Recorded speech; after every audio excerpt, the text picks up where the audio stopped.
Okay, I just got a call from my grandson, Night Rider. He's not going to make it out.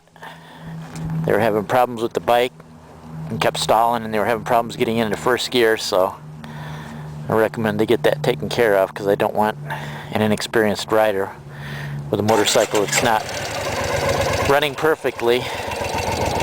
Last thing you need to when you're a new rider is to mess around with a cranky motorcycle. So we'll probably reschedule for next weekend if he gets it fixed by then.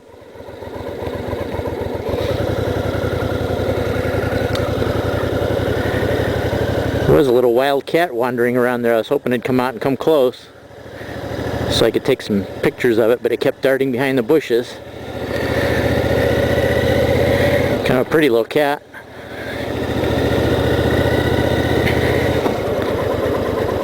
But anyway, there's a subject I wanted to talk about too. I noticed in one of the technology forums they were talking about the possibility that YouTube might start charging for premium content, which I actually don't have much trouble with if they're gonna keep it available free for us vloggers and not charge us anything for keeping our channels. Besides the fact that the premium content is really worth the money, people are willing to pay for it. I have no problem with capitalism at work. I mean, I wouldn't expect if I even charged a dime for my videos anybody would be willing to pay, but not that I charge anyway. But I look at it this way too. If YouTube would make some kind of deal with television shows where they charge like iTunes prices or something, like, you figure most people pay between 60 and 90 bucks a month for their cable subscription. I think 60 is pretty much the very low end. That's really bargain basement.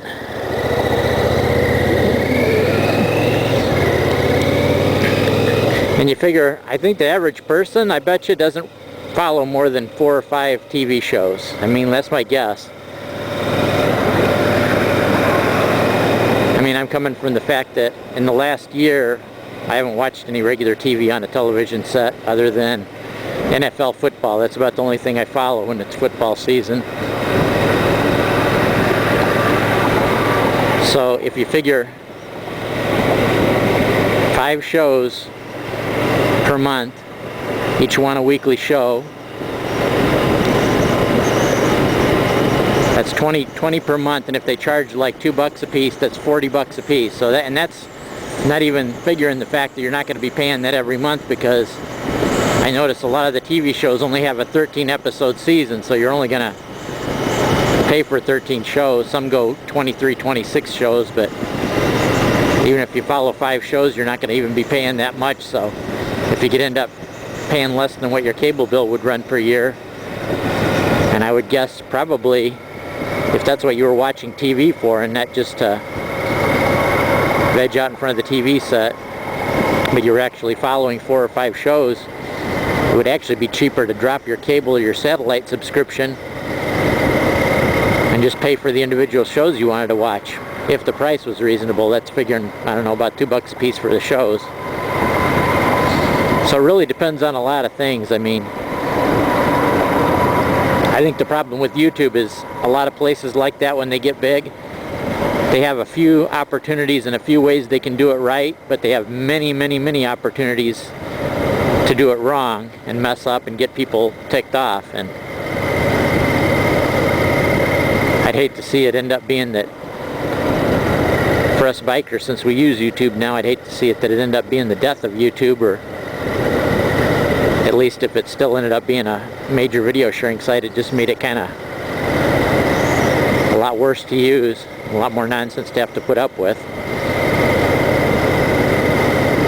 I've also heard talk of the fact that maybe even in front of our videos that we make, they would eventually demonetize it, put a quick 30-second commercial. I don't know about that part of it, if I care for that too much, especially since there's quite a few alternatives that don't make you do that.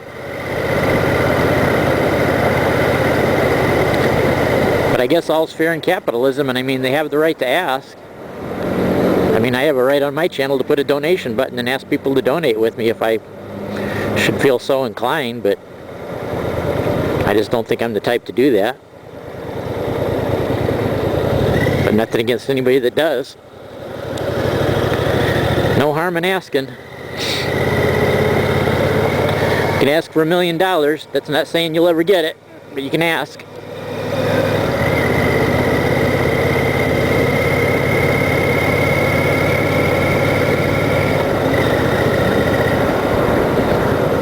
If you get a chance too on YouTube, check out Iroquois 14, one of his latest videos. He's riding along in a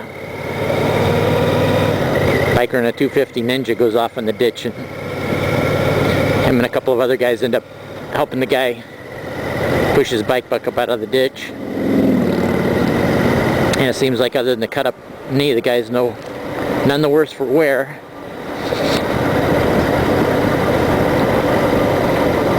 It's downtown Dundee.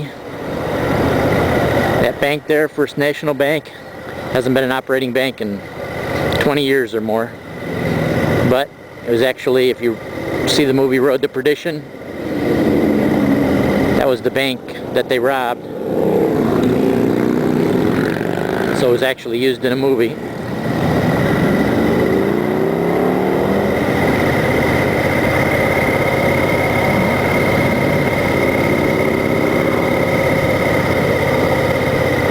So I guess I'll cut it off right about here, so it doesn't end up being too long for YouTube. I got that 10-minute length. If I keep jabbering on and jabbering on, I'll go past that.